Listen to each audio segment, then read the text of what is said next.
Hey guys, welcome back to my channel. It is Juju.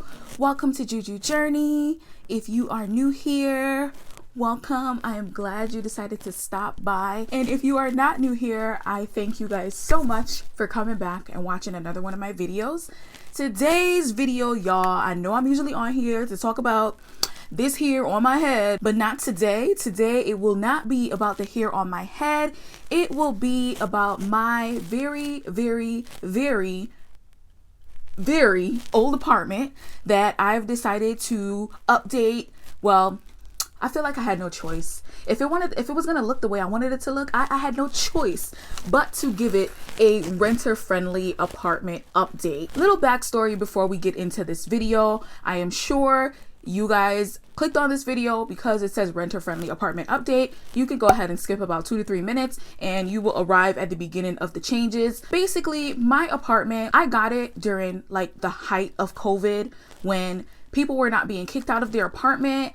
Landlords were being very strict about who they wanted to bring in. Well, I'm gonna assume this is the case because that's how I felt when I was going through the process of desperately trying to find an apartment because I just needed to get out of where I was living. They literally were like asking for the most. I was looking at this place that was like $1,200 and they wanted my income to be like $75,000. And on top of that, if I was going to have someone living there with me, that individual's income had to be as well $75,000. So I was literally like, so let me get this right. You want us to pay $1,250 for rent, but the minimum that we can make together if I'm renting this apartment with someone else is $150,000.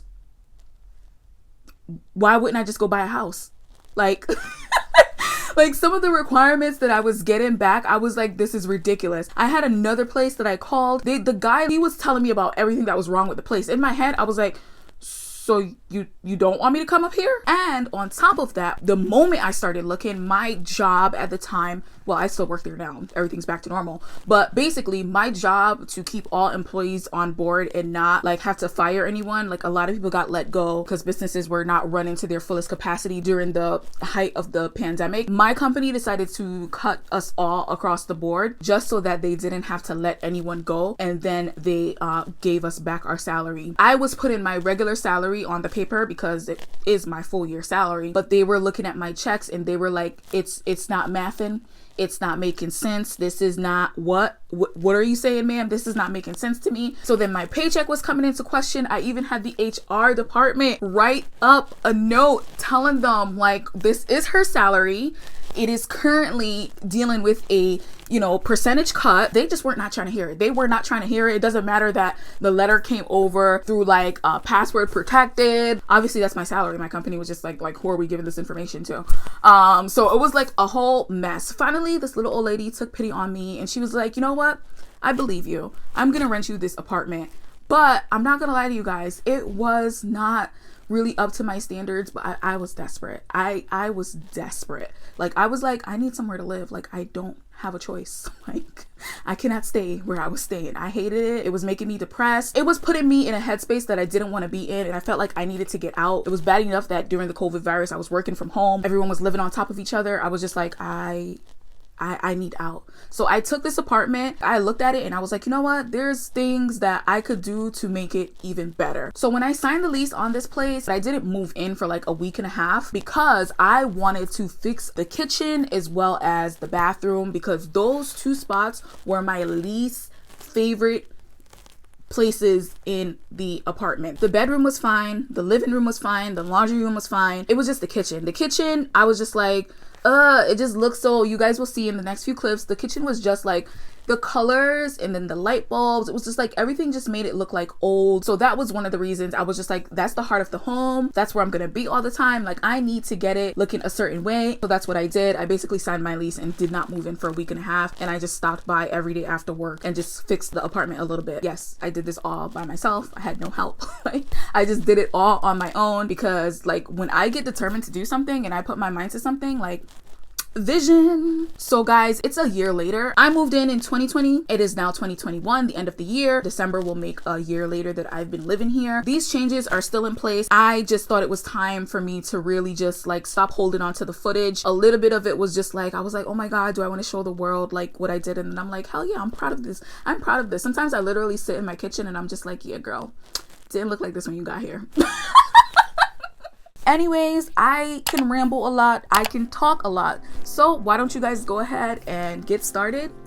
Quick look at my kitchen before any of my changes. You'll see that the color combo of the cognac cabinets, the beige and yellow linoleum, and the tan counter together, they gave this space a very old look. I understand the apartment is very old, but I didn't want it to look that way. After I toured the unit, I got an idea of how I wanted the kitchen to look. So I went to Pinterest, YouTube, Google to see if I could find any visuals. I made sure to look at designs that had the same layout as my space. This first picture is the base of the look that I was going for. I briefly contemplated using marble white contact paper for my counters, but I quickly nixed that idea because I cook too much, and knowing me, I'd probably slice up that freaking marble contact paper without even meaning to do so. I even contemplated removing the doors from the cabinet for an open shelving kind of a feel, but the size of my cabinets wouldn't really allow that to work, so I just nixed that idea as well. My cabinets, they're very small. I also considered using a brown stone look for my backsplash, but ultimately I thought the brown beige with the tan countertops, it was just too similar to the existing color palette, so I was just like, no, that's not really what I'm looking for.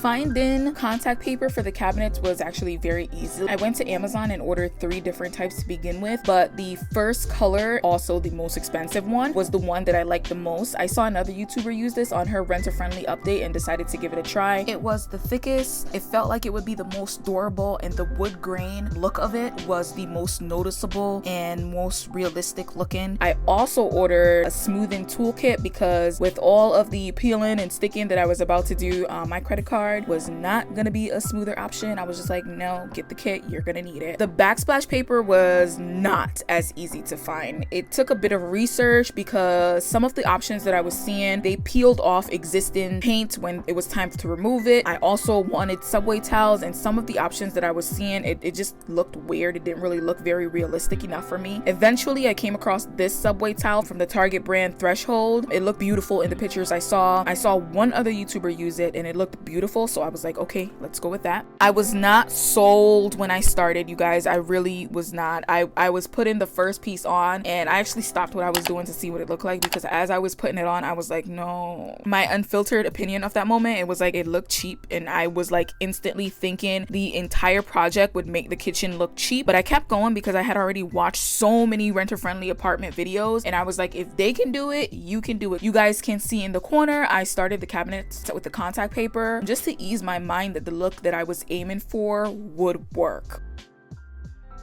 I did mess the application up a little in some areas, specifically where the wall wasn't as smooth and where I needed to cut around outlets, but they weren't noticeable from a distance, only if you were really close up. I've been living with the peel and stick backsplash for a year at this point, and I honestly forgot that I made those mistakes until I was editing this video, and I was like, oh yeah, I forgot that happened. And I went back and I was like, oh yeah, it's still there. This wallpaper also has raised growth, so it really imitates tile and grout. Unfortunately, I'm realizing now the footage doesn't do this justice like at all.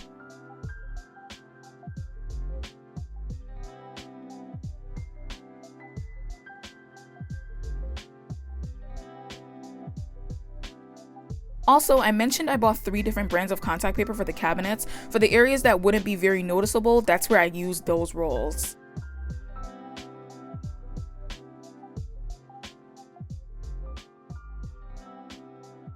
Okay, I can definitely see the imperfections, but this actually looks better than it was looking when I first started. So yeah, I'm kind of happy, like I can see it coming together. Although I watched many, and I mean many YouTube videos on putting contact paper on cabinets, watching in no way, shape, or form really encompassed all the work and time that goes into this. I have been here for about 2 hours at this point, and all I've managed to do was that.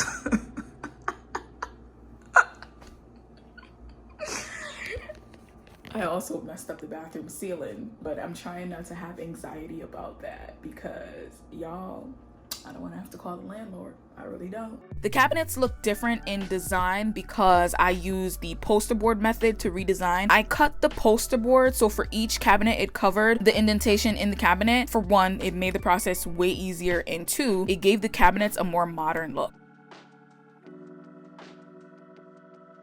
I took each door off as I worked instead of taking them all off at once, just to keep myself organized with the hinges and the screws. If you guys have watched my other videos, specifically my videos about hair, I talked about it a few times that I really do think I'm undiagnosed ADHD, and I can get distracted very easily, so I didn't want it to be a case where I was like losing hinges and screws, so I literally just took off each door as I was working on that door.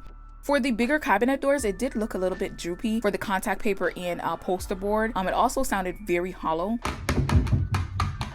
But I can honestly say I don't find myself knocking on my cabinet doors randomly, so ultimately it didn't really matter.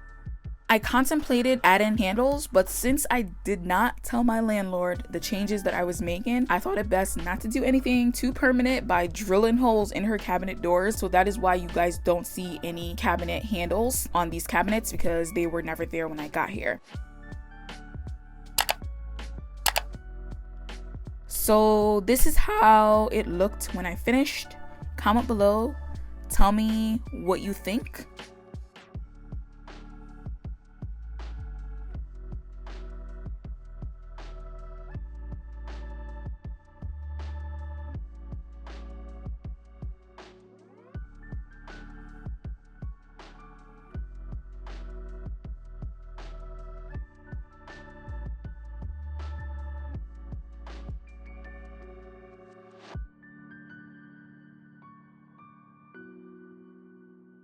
Moving on to the floor, I seriously hated the linoleum that came with this place. It was in the kitchen and it was in the bathroom. It just looked dirty. Even after mopping, it just looked dirty, and I was just like, I really can't. Of course, to solve this problem, I went right back to YouTube Home Decor University to find a fix, and found one in the form of vinyl floor planks. The ones that were the most affordable and that I liked the best were from Walmart, the peel and stick kind. The one I picked up, it's called the Silver Spruce, which is a dark brown wood grain look with silverish variants throughout it to make it look a little bit more realistic and floor-like. It was about $15 per box when I bought it, but I actually looked it up and I actually see that it's actually close to $17 per box now. So yeah, prices have definitely been inflated in the last few months here in the United States. I used about 10 to 11 boxes, and that was for the kitchen, the bathroom, and the laundry room floors.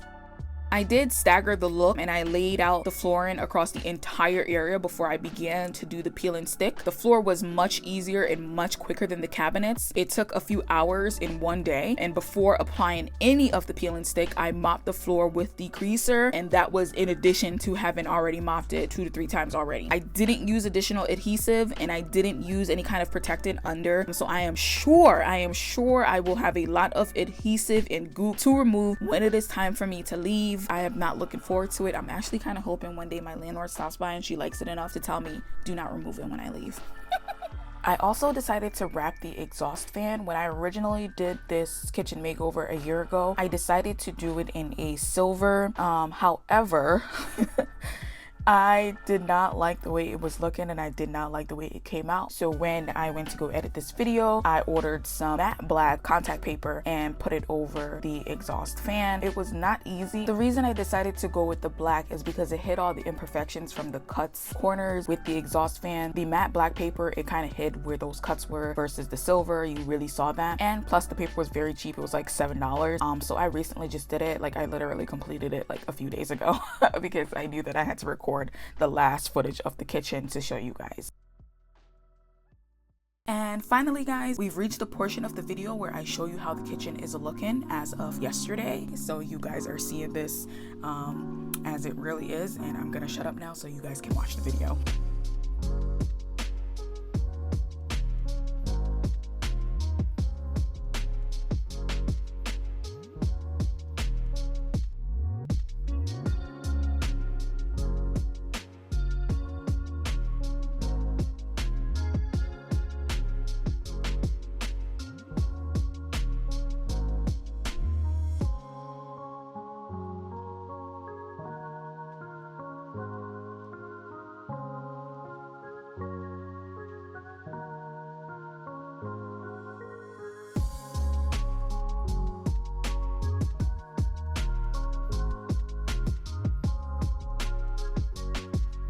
So guys, that was the beginning of the upgrades that I did to my apartment. Again, these are renter friendly, so these are all things being done that I can remove once it's time for me to leave and move out. First of all, y'all, I do want to apologize for the little sounds that you guys heard in the beginning clip, in the intro, because I got a new mic and I had it on me, and I also had my notebook in my lap, and you could just hear like every single crinkle and crease.